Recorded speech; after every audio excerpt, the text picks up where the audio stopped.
Hello, beautiful people. My name is Samuel, and welcome to Podcast for Impact. Hi, good people. My name is Karen Jambi, an economist by education, and by profession, I'm a financial advisor and a sales training manager. Thank you so much for tuning in. This is Podcast for Impact, and this is our last segment, and we want to take this opportunity to thank you for taking your precious time to watch and to listen to what we need to say. So welcome. Thank you very much, Samuel. So I think the fact that we've told our story and here we are, I thank God for this space that we are in. Yeah. I know your story is quite well. We've been through a lot of challenges. Not to say that life has its challenges, and we've been able to walk the journey. Yes. So I remember before we came here for the video, we talked about quite some experiences, and what a joy to see that we've grown and outgrown our problems, and now we are here laughing about them. Yes. So it's so precious to see. As we talk, I have been a financial advisor for a while, very long, 7 years now. Yeah. So I have mastered the skill. In fact, most people don't know that I did economics in university. Yeah. Which is quite a diverse career, and I could have gotten a job other than the sales job, because I have been in sales. Sales is a job where you do and you're paid on commission. You're not earning salary. So that was especially challenging for me, because now when I got unwell, I can't get out to look for that money. I can't get out to look for those customers. And most of my things stalled, loans accumulated, because you have to be treated, you have to eat, you have to pay rent, but you are not going to work. Remember, my job is not like a job where I would be given a sick leave. It's a job that requires me to go to the field, sell to the people, insurance, financial advisory services, and when a customer comes on board, I'm paid on commission. So it was quite challenging, but here I am. I'm still doing the financial advisory services. And what a joy to even say that God blessed me with another job. Now I'm in the same company. I still offer sales training for two branches, actually, not just one. So I'm building capacity for 2 branches in terms of getting the skills to sell and imparting knowledge and just building capacity of those people. I'm very passionate about people. And I love seeing people come from one point to another. Like, I have mood. So I always want to encourage someone. I'm not the kind of person who preaches doom. I hate preaching doom. I want to be kind to a person. So it's giving me joy. I actually came to learn that. I have been a teacher all my life. I mean, the side hustle I did first when I finished high school. You remember I was a teacher. Yes, you are a teacher. So I have been a teacher in sales. After teaching in the primary school in the children's home for a while, I joined the bookshop. You remember the bookshop, and I started selling. Very shy. Very shy. Oh, I still remember today. Very shy girl at the time. I used to tell my partner, my working partner, come sell this one, because I would feel shy to even talk to people. But that propelled me. That is why I'm saying life is a journey. To get into sales through Mzae Bishop, again, Dad Bishop, thank you very much, because that is how I got to Britam. He introduced me to one of the managers, and that is how I got the sales job. So when I started selling, I at first was very fearful, not knowing what I'm doing, people telling me I'm young, because I was literally in the second year. I was really young. I even remember shaving to look more mature for the financial advisory services. Shaving to look more mature for my clients, so that they can't, because you would do a presentation, then they would ask you, and how old are you? Because they don't believe you can talk about money, which they assume you don't have, because true, when you're young, you're broke. So they would ask me how old I am. So it's been a journey, and it's quite a joy to see that I have gotten to a point where I'm now even building capacity for others. I'm no longer shy on to approach people. I'm no longer shy to talk about sales.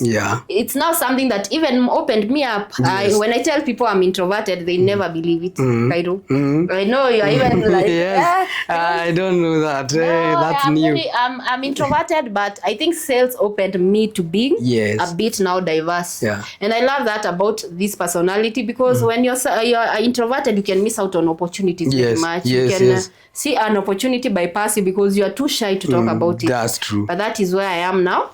So if you want to support me, you can ask about investments from whichever part of the world you're in. I offer investment advice at a fee.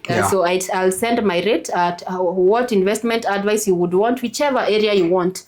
And sometimes I do even for free. So don't fear to ask. I'll put my number down here. So whichever investment you are interested in, if maybe you are watching this and you know someone you want to come to the industry of sales and they don't know where to start, you can reach out and I'll be able to help one way or another. So I'm in the industry of insurance. I work insurance and banking. I work with an insurance company called Britam. Yeah.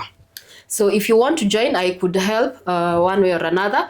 So just reach out through the number that will be displayed here on the screen. Yes. Also, worldwide, whenever you are, even when you're coming to Kenya for investments or whichever part of Africa, I can support you, or from wherever, internationally. Yes. So it doesn't have to be just within.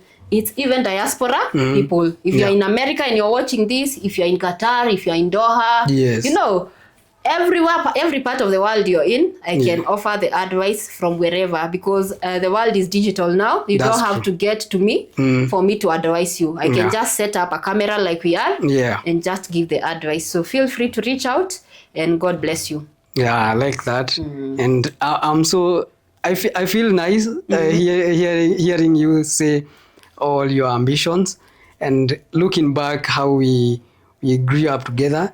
And now seeing you now managing the whole region, like having that job, and even offering professional advices and professional knowledge, and I like that. I love that. Thank you. And that's portrays a growth, and being together, like how we used to, and seeing that person through the steps of life, and now you coming back strong, with full of energy. That's marvelous. That's great. It's such a miracle. Yeah, and if you are watching, please support her in that ambition. I'm waiting. Yes, yes, that's absolutely. And I would 100% recommend her, and she is totally professional. And I'm his financial advisor. Yes, he forgot to mention. Yeah, he trusts me with his finances. Yes, that's true. I'm also learning, and I've learned more about savings than ever before. Yes, through Caroline. Thank you. Thank you. And now coming to my side, from way back, even the way we were communicating with Perry at the time of writing letters and communicating with the letters, I used to tell her I would appreciate her sending me a camera. Although I was a kid and I didn't know what I was doing or what I was writing. Remember. Yes, and I don't know even how it will get over here, but I used to write it. I wrote several times. I know she is watching and she can confirm that. So that was way back when I was in elementary school. Now that I went to college and I did film and TV production, undergraduate diploma, I started working for GOA, Glory Outreach Assembly. That's where I started working for from 2021 to 2025, early April 2025. Through that knowledge, I've helped the organization to impact families, because GOA helps the needy. They have 7 children's homes, and they do a lot of ministries. You can check them through their YouTube channel, and you can check Bishop David as well. We said that. So I worked for this, and I've learned the power of giving stories, the power of impact stories, the power of positive stories. And so many families have been impacted through the expertise I give, or the input I give there. And learning all that and the experience I learned, I saw it necessary for me to step back and impact the community I am in. Because when you are working for someone, you are driving the vision forward, the organization's vision forward. And at some point you realize you're actually pushing someone's vision, which is okay. But whatever God intended you to do, you have not initiated yet. And as I told you, my dream was to have a camera and give impact stories. So that's what has been all along in my mind. And I'm so grateful that through the Perry's family, they helped me realize this dream through their donation. For me for the donation that they sent for the camera and the microphone I'm using. Now you can hear me well, and now I can record and give these stories to the world. We have given our story to the world. We don't know who is watching, but we look forward to giving a full impact to the communities we live in. My dream is to help our family because, as saying goes, charity begins at home. I have to start at home because as I was brought up, my elder siblings who never even got the basic education, they are still suffering because they don't have even a meal to have. They just live by the help of the well-wishers. At some point, they do labor works like the manual jobs, like in construction. Here in construction is different because there are people who are employed as professionals and there are people who are employed as the manual workers who are lifting the bricks. So when you are being employed as the manual worker, the person to lift the bricks and pass through this and there, you are not paid well. You are just paid to afford a meal. That cannot be a sustainable income for you and the family. So those are the kind of jobs they are doing.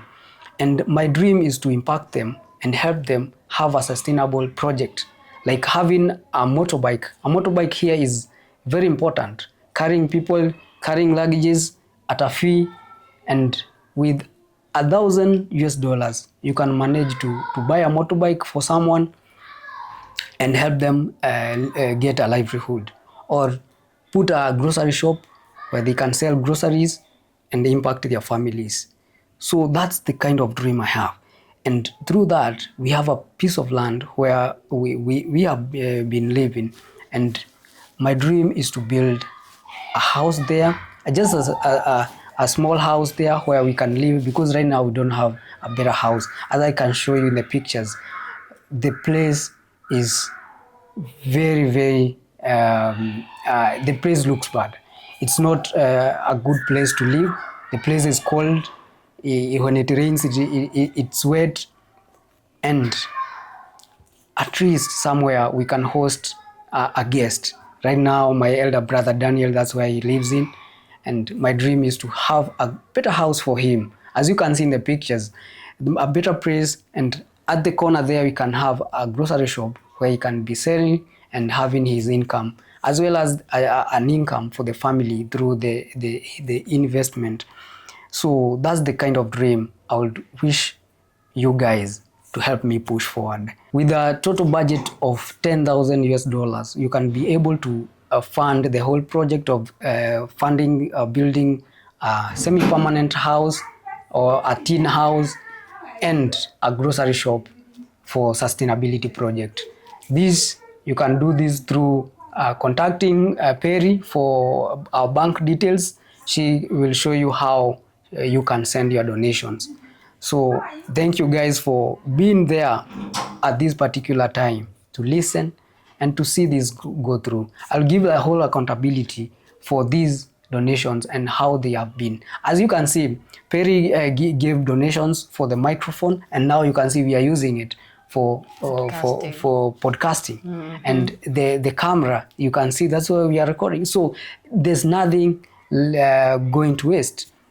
Everything is going to what was intended to.